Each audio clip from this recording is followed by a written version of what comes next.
Bizim yayınımız böyle şen muhitte devam etti dostlar ve yayınımızın başında aytkan edik. Bugün salı günü elbette ve adet üzere tamam bu günü biz milli neşriyatımız hakkında, daha doğrusu Yangi Dünya gazetesi hakkında laf yürütemiz ve elbette Cuma günü bu gazetanın yangi sanı çıktı ve tamam şimdi bu mevzuda biz tafsilatlıca laf edeceğiz. Evet, saygılı dostlar, bizim stüdyamızda Nailya Reşitova, Yangi Dünya gazetasının muharriri.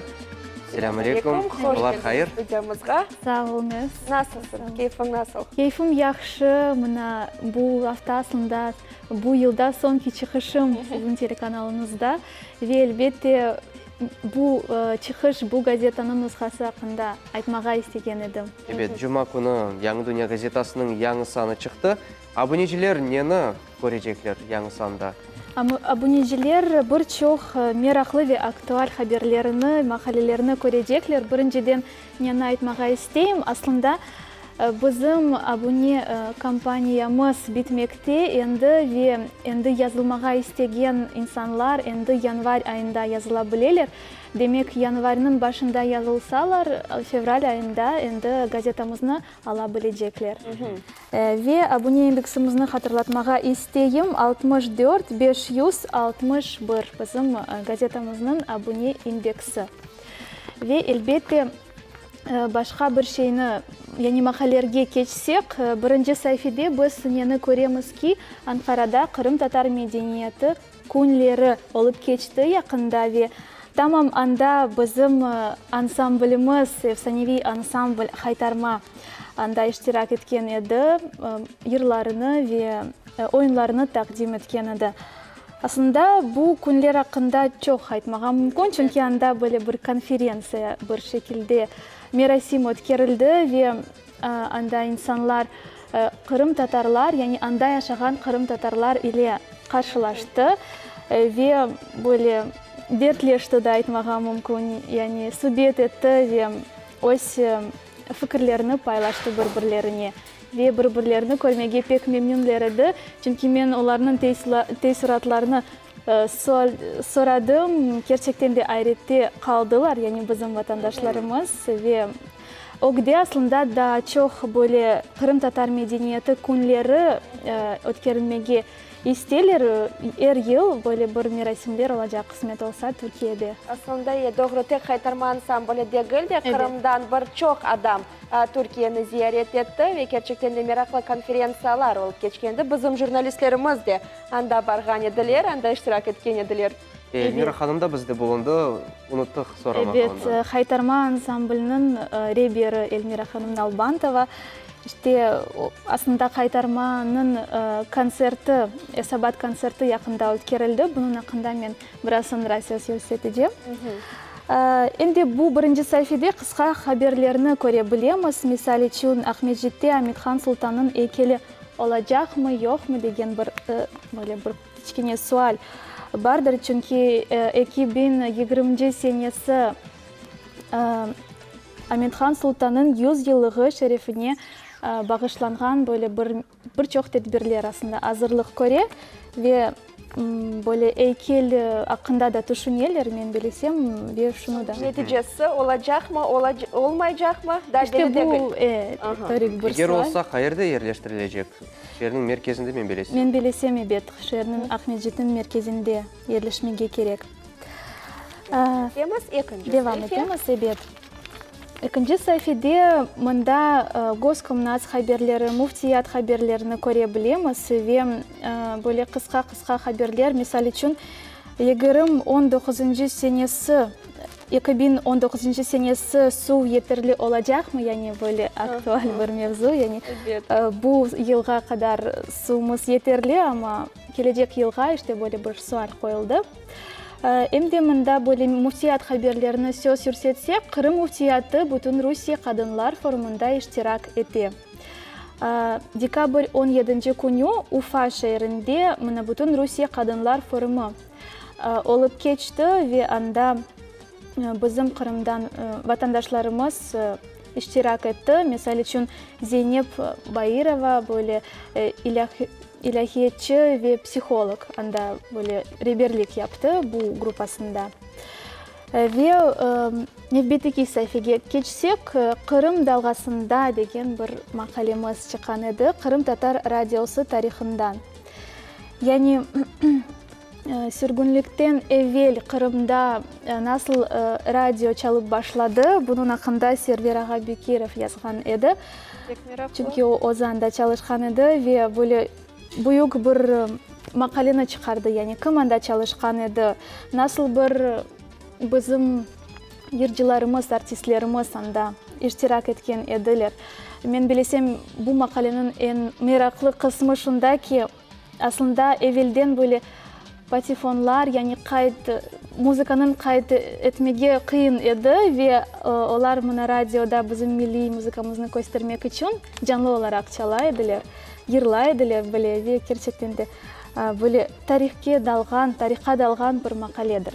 Қырым татар радиосының тарихыны көстерген. Evet. Емде Өзбекистанда да дегіл сүргінліктен әвел Қырымда жалашқан радио. 1930 сенелері. Бек мерақлы ебет. Балалар дүниясы Невбетеки сәйфеде біздің асында балалар дүниясы рубрикамыз айда бір кере чыққан. Мұнда бір чоқ ширчиклеріні көре білеміз. Емде балалар yazған, бізге yolаған ширчиклеріні, икәйлеріні. Ве мұна айле дегірлеклері деген бір рубрика бар, үскітлі мұмине қартанам. Оның ақында кішкене бір шиыр бар. Бұл мұмине ханым аслында 8 өксізні баққан еді, ве керчектен де бір вақыт қиынлықларны сөзге кетірмейіп, яғни қиынлықлар чықты әбет, ама 8 өксізні өзі баққан еді, ве оңа тешекүр нәмек бір мақале. Асында бала сайфесі үстінде кім чалыша? Бала сайфесі үстінде әрзаман кібі Айша Оджакукиева чалыша, Назифе ханым чалыша, Абибулаева. Ве айтқаным кібі инсанлар бізге yollaylar. Яғни кичкене икәйчіклеріні ве мисал үшін күнешчікнің файдалы ишлері ақында Сақ районында күтіпханесінде бір организация, тішкілят бардыр күнешчік. Ве анда чалышқан бір қадын бізге мақалені yolаған еді. Демек фарқлы ерлерде чалышқан инсанлар бізге де ой сеселеріні қошалар, бізге ярдым етелер, сақ олсынлар. Невбетте кенеде қайтарма ансамбльге қайттық. Менің мақалем бұл сефер қайтарма ансамбль ақында yazған едім. Декабрь 12-сінде қайтарма сабат концертіні берген еді. Бұл елінің нәтижесі болды. Бір чоқ ерлар, нағмелер ве ойынлар тақдим етілді. Мен өзім бұл концертке бардым, керсектінде айрете қалдым. Чүнки чоқ hazırlıklar көрген еділер. Бір чоқ инсанында иштирак еткен еді. Бұл ішінің нәтижесіні көрмегем, керчектенде сен тек нәтижесіні көресің. Енді азырлық көрген инсанларны шоу деген шейіні көресің. Бұны көрмеге көңіліне хош келемен білесем. Бақчасарай районында өткерілген еді бұл концерт? Жоқ, Ахмеджетте. Бұл башқа, бұндан әвел біз мұна лаф еткен едік. Бақчасарайдағы түневіндегі базар күн олып кешкен. Базар күн олып кешкен. Доғыры, бұл башқа. Бұндан әвел өткерілді. Бұл сайфеде де біз көреміз қарғыш ве алғыш ақында мақалені, Айша Оджакукиева мақалені yazған еді. О әр заман бұны қайдетмеге істейм, бұзыны әмде тарихқа далдыра, әмде бүгінгі күнлерге бағлана фікірлеріні керчектенде насыл айтсам, икметлі бір икейлеріні чықара. Невбетеки сайфеде не үшін дейміз рубрикасында біз бір чоқ ибарелеріні көре білеміз. Мисал үшін дүнияны сув баса папинын зоруна дегіл. Мисал үшін бұл нені темсалете, нені анлата. Яғни инсан тек өзіні түшінмемелі, башқаларыны, яғни сен тек өз файдасыны түшінсең, бұл ярамай шей олыр, яғни бұл доғры дегіл. Ве бу сайфи Бойлей барелер кыбы. более барилер кыбы, яғни ачықламасыны көре білеміз. Енді бұл сайфиде біз Милет телеканалының телепрограммасын да көре білеміз. Сонки сайфесіне келдік, мұнда диққат чеккен мақалелер шыққан еді. Мисал үшін Қырым татар медени тарихи асабылық музейінде бір сергі өткерілді. Ресамлар, бірчоқ ресамлар өз ресімлеріні тақдим етті. Ве емде бұл сайфеде спорт ақында хаберлеріні де алмаға мүмкін, ең бұйық еңішлер илеріде олажақтыр. Боксчы ақында Артур Зиядинов ақында ве оның ғалиплері ақында бұл мақале. Бет, кечендері яңы ғалибені қазанды. Эбет. Милет телеканалында өткерілген ярышта, Милет менлігі ярышында да оң мүкафатны қазанды ел спортчысы оларақ. Эбет, керчектен де бөле инсанларымыз олса, халқымыз керчектен де бөле бұтын дүнияға белі олacak. Бөле инсанлармен ғұрырланамыз керчектен де. Ве менің диққатымы желп еткен бір шейдер Қырым татар музыкасының ең бұйық топламындан ибарет сайт.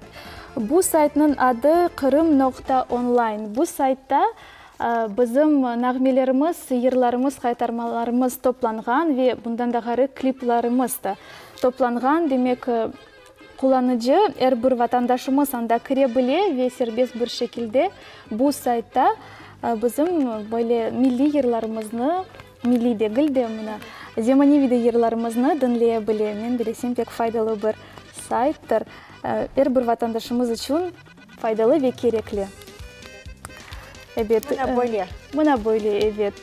Нені қатырлатмаға істейім, кенеде бір кере абуне компаниямыз әнді бетті, ама достлары бір январь айында, асында әрбір айында yazılmaға мүмкін, январінің башында yazılсаңыз, демек февраль айындан әнді газетамызны алмаға мүмкін олacak. İşte вақытыңызны қачырмаңыз ве біздің газетамызға yazılmaға чағырамыз. Çok sağ olun Ayli. Gerçekten de bu senesi bu senin sonki çıkışın edi. Gelecek sene kısmet olsa biz gene de gazetanın yanı sanları ile tanışmağa devam edeceğiz. Şimdilik ise elbette gelecek bayramlar hayırlı olsun. Biz hem de sana hem de gazeta üstünde çalışkan insanlara muvaffakiyetler dileyimiz ve umut etimiz ki daha çok vakit devamında mına gene de bu stüdyada senin yardımın ile böyle bir hafta gazetanın yanı sanlarıyla tanışılacağız. Sağ olunuz. Sizге de gelecek yılda muvaffakiyetler dileyim. Elbette seyircilerге, Милет телеканалының seyircilerге böyle бақыт, sevgi тілемеге isteyim. Sağ olunuz. Sağ olun. Hayırlı günler. Бет сайғыл достар, көргеніңіз көбі январь айының ратлық күнлері, байрамлары кешкенінен бірден Яңы Дүния газетасының абонежісі олмаға біз да сізні чағырамыз. Біз ісе яйнымызын девам етеміз. Небетеки қысмымыз енді азыр. Келіңіз оны бері-берлікте сейретейік.